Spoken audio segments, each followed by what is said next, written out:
Hi friends, இப்போ நம்ம சிந்து பைரவி பார்க்க போகிற சிந்து பைரவியில் நம்ம சிவாவுக்காக எல்லாருமே கோர்ட் வாசலில் வந்து நின்றுட்டு இருக்காங்க. சரி, சிவாங்கிறவங்க வாங்கன்னு சொல்லிட்டு கொண்டுக்குள்ளே ஏற்றிட்டாங்க. இதை பக்கம் வந்து கொஞ்சம் இல்லை, ரொம்ப மன வருத்தமாக இருக்குது.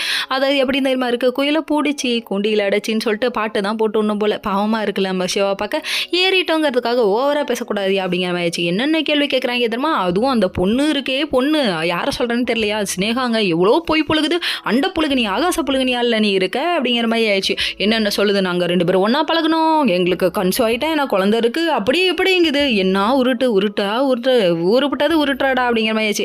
கம்பி கட்டுற கதையெல்லாம் சொல்கிறான் சார், நம்பாதீங்க சார் அப்படின்னா கேட்கவே இல்லைங்க. கடைசியில் லவ் பண்ணது உண்மைதான், அவர் வாயாலே வர வைக்கிறதுக்காக இப்படி ஒரு பிட்டை போட்டுருச்சான். கடைசியில் நம்ம சிந்துக்கிட்ட போய் அவங்க மாமியார் சொல்லிட்டாங்க ஒரே வார்த்தை, ஏன் பையனை காப்பாற்றணும்னா நீ சொல்கிற உண்மையில தான் இருக்குது, சொல்லிடுன்னு சீண்டி விடுறாங்க. உசுப்பத்திரவட்ட உம்முன்னு இருக்கணும் தலைவர் சொல்லிக் கொடுக்கலையா, கடுப்பத்திரவட்ட கம்முன்னு இருக்கணும்னு சொல்லிக் கொடுக்கலையா, சொல்கிறத கேளுமா அப்படிங்கிற மாதிரி.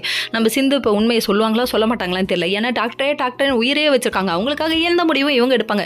கடைசியில் இந்த கேஸில் இருந்து காப்பாற்றுறதுக்காக இவங்க தான் ஏதாவது சொல்ல போகிறாங்கன்னு நினைக்கிறேன். சரி, நெக்ஸ்ட் ஹியரிங்கில் பேசிக்கலாம்னு சொல்லிட்டு அனுப்பி விட்டுட்டாங்க. பார்த்தோன்னே ஸ்னேகா மேலே கொள்ள கண்ணில் இருக்காரு நம்ம சிவா. இதுக்கப்புறம் அவனை ஏற்றுக்குவான்னு நீ நினைக்கிறியா, வாழ்க்கையில் ஒரு பையன் அடையணுங்கிறதுக்காக இந்த அளவுக்கு கொடூர குரங்கா மாறிட்டே நீ அப்படிங்கிற ஆயிடுச்சு. சரி, இங்கே இந்த கூத்து நடந்தாலும் நம்ம ஆறுமுகம் ஒரு பக்கம் எவ்வளவோ சொல்லி புரிய வைக்கிறாருங்க. அதாவது எனக்கு இப்படி நடந்ததுக்கான முழு காரணமாக நான் நினைக்கிறதே சஞ்சயை தான் அப்படின்னு சொல்கிறாங்க. சஞ்சய் உன்னை அடையாததுக்காக தான் என்ன கொலை பண்ண பார்க்குறான்னு சொல்ல இப்படி வாய்க்குசாமல் போய் பேசுறன்னு சொல்ல, என்னைக்காவது ஒரு நாள் நீ தெரிஞ்சுக்கிற அன்னைக்கு நீ ரொம்ப ஃபீல் பண்ணுவ, ஓவராக பேசாத அப்படின்றாங்க. ஒன்றுமே தெரியாமல் முட்டாளாவே இருக்கேமா.